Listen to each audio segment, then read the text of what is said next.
ꯑꯍꯥꯟꯕꯃꯛꯇꯗ ꯏꯔꯝꯗꯝ ꯁꯅꯥꯂꯩꯕꯥꯛ Kangleipak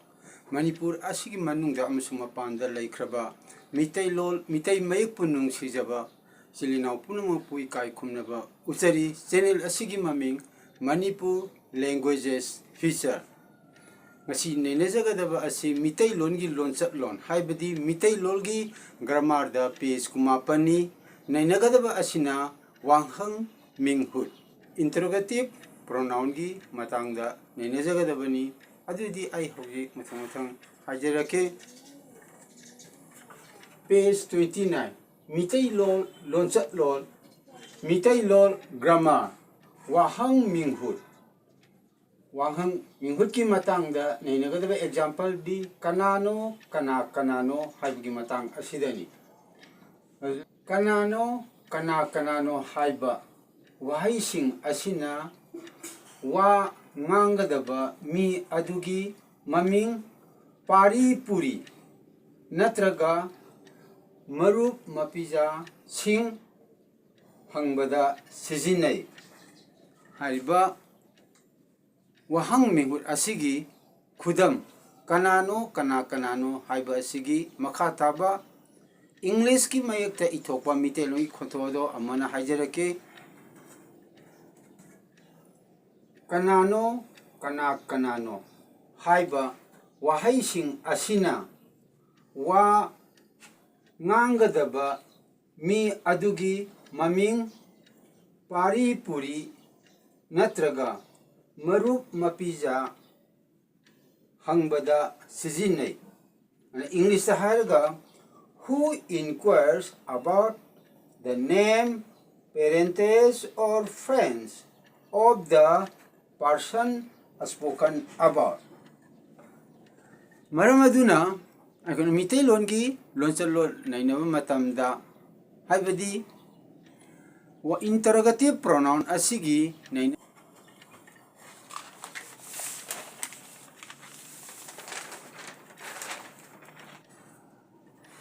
Makhataba example da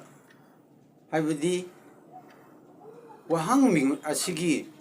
khudam singado matang hajarake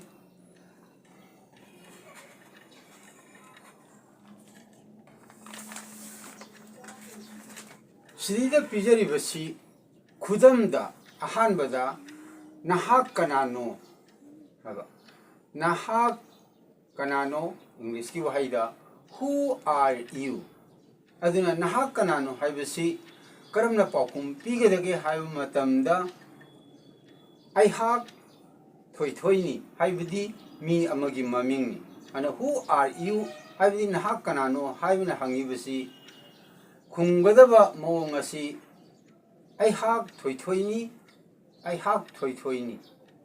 English ta haraga I am thoi haibadi mi maming ase na ayaki maming hangbani na ai thoi ni ana mi maming ase kumi ai gi maming hangba haibadi nahak kanano haibasina khangali who are you haibasina khangali masanga ani suba khudamda nakhoi kanano haibasina plural form da mayam khangnabani English ki wahaida mayekta nakhoi kanano haiba English ki wahan thokta who are you haibadi nahak kanano haibani ansidida nahak haibasida mana nakhoyena kadi plural form dasu hongdoi aduna nakhoi kanano haib who are you haibada mana khumakadabji karino haibada nakhoi kanano haibani na pakhumda aikhoi nangi marup singni haiba Aikhoi nangi marup singni hai English da my meaning da we are your friends aikhoi nangi marup singni hai Kulam number 3 da mahak kanano sida hangibani na mahak ifc kanano ana hangmani English ki wahaida mayekta amu pajarake mahak kanano English ki meaning da haidi karamna hangadage haibda Who is he? Mahak kanano haibani. Ardi pijeriba interrogative pronoun. Adi wahang mingut asigi matang da khudam si mathang pijare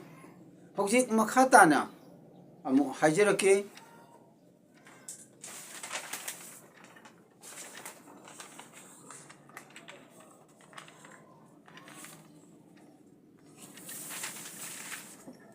ꯁꯤꯗ ꯄꯥꯎꯈꯨꯝꯁꯤꯗꯩꯗ ꯃꯥꯅ ꯄꯤꯔꯤꯕ ꯍꯪꯉꯤꯕ ꯋꯥꯍꯪ ꯑꯁꯤꯒꯤ ꯄꯥꯎꯈꯨꯝꯗ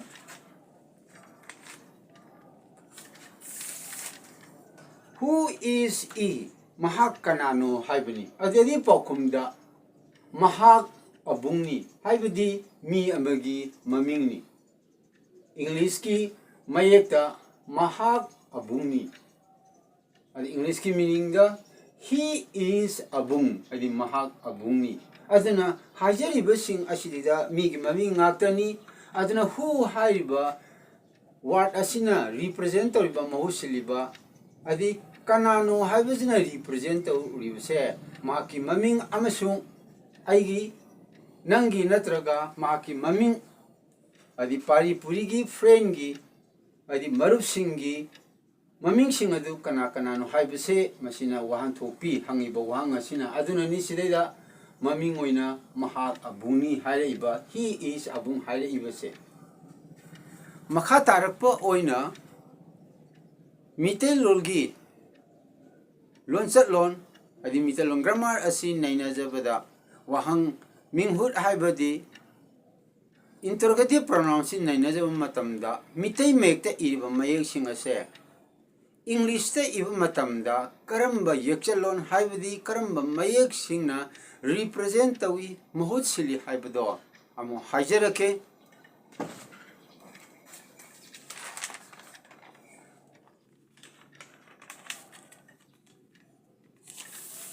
시대의 engyo 시대이다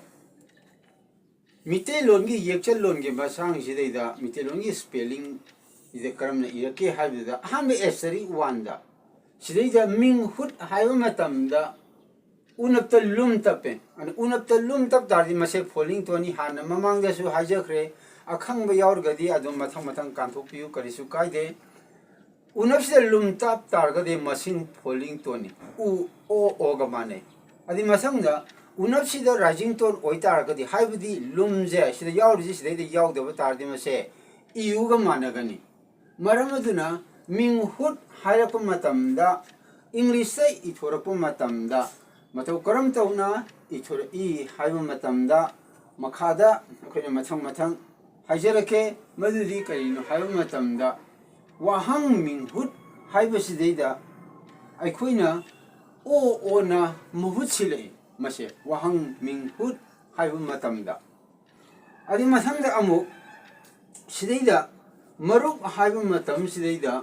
yengbiu sidaida marup haibu matamda sidaida unata lum tape sidaida unapta lum tape an unapta lum tapu matamda marup haibu matamda o na mahut silise sidaida unap lum si kari kain mahut sili o jina mahut sili o jina mahut sili Ayo masangda amu string number 2 gi matangda amu hajarake string number 2 da haiba matamda ilon sumda lum tapiba se polling tolni mase aida makada faina line chigani English ta iba matamda karigum masina rising tone oram targadi I iraga English ta I iraga makada faina line sing oi masigi ibagi mawong sing asina sidaida haiba matam sidaida kanano kana no haiba harpu masinam dida kanano kana haiba matam sida aigi makada final line chingi masi aikona falling tone haina khangnai falling tone de represent tawno gi damatani English ta aigi makada final line chingli se final horizontal line ma chingli base mathang da bu asterisk number 3 gi matang da mu haijake asterisk number 3 da mi haru matamda miyoibani taibang miyoibani mase falling toni maramaduna masida ilon sum ideida inapta lumta pibse mase falling tone adu kariga manai iga maneba karigumba inapsida lumta targadi mase rising toni aiga mane adu masida aiga manerang godamne se makada phaina line oina singdaba targadi karigumba sidaida तारगदी इनपसिदा लुम तफमदा तारगदी मसे मखादा फैना line सिंगोइबा अयाम बोरंगदा सिना following tone ना ता मियोइबो अरबनेना मी खंगबनिना सिदैदा फैना मखादा line सिंगिबनी सिदैदा मरम अदुना अखोइना सिदैदा हाइबा हाइबा मतम सिदैदा मखादा फैना line अमा चिंगी अनि सिदैदा मी अदुगी ममिंग पारी पुरी हंगबनी सिदैदा हंगिबसे मी अदुगी पारी पुरी नत्रगा मरु मपिजा सिंग हंगबदा सिजिनै हारिजे मीद इनप लुम हापैजे सिदैदा एम ई लाइजी कैनो इनप सिदैदा लुम तपसिना ई गा माने हाइबसे मसिना उलिबनी सिदैदा इनप सिदा लुम तारकदी ई गा माने अदुना मी हाइबा मतमदा मीता ई तपैजे मसे मखा ताबा अमुक नैनजरके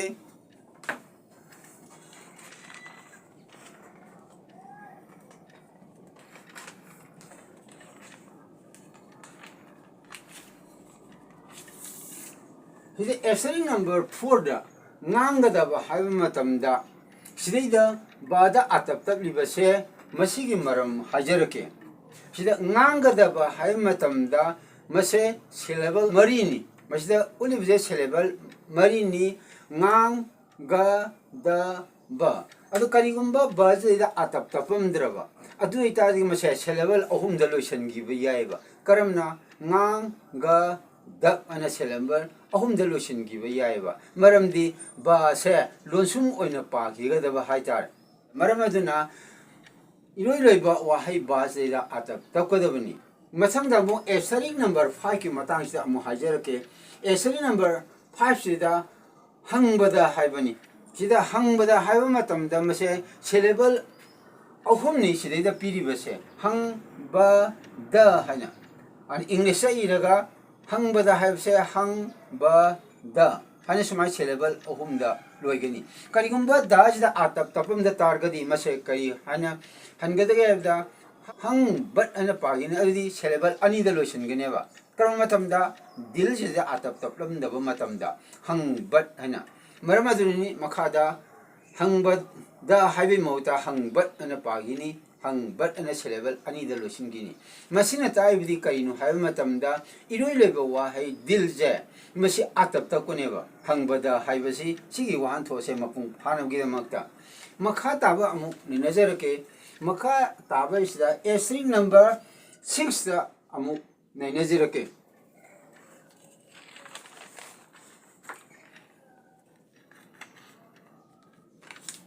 asterisk number 6 sidida ai ha hai ji asterisk number 6 sidida ai ha hai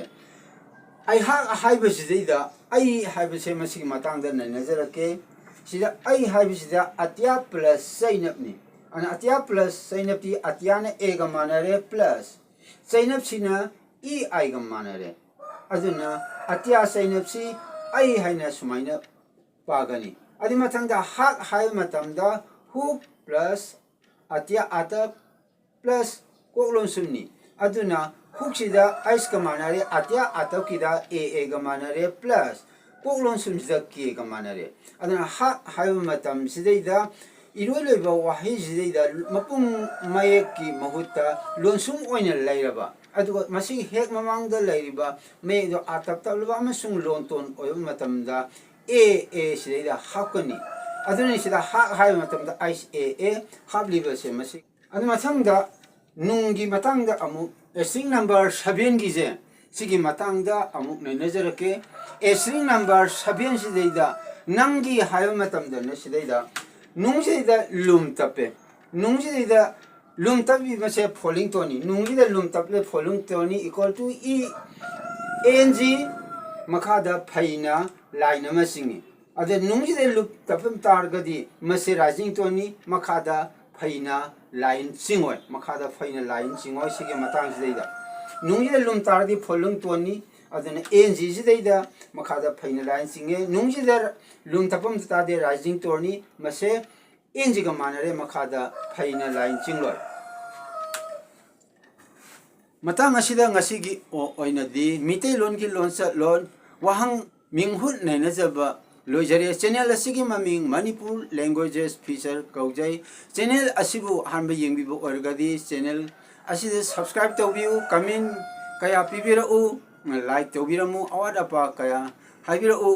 ngasiगidi matang asel losinjana bai matam yaurokle yengbiba khudingmakpu ngangkham Parameswarna ikai khumnaba utsari mathangi upload tawa matamda aikhoi punamuk amuk unabinasi ngasigidi matang asida losinjare punamakpu ikai khumnaba utsari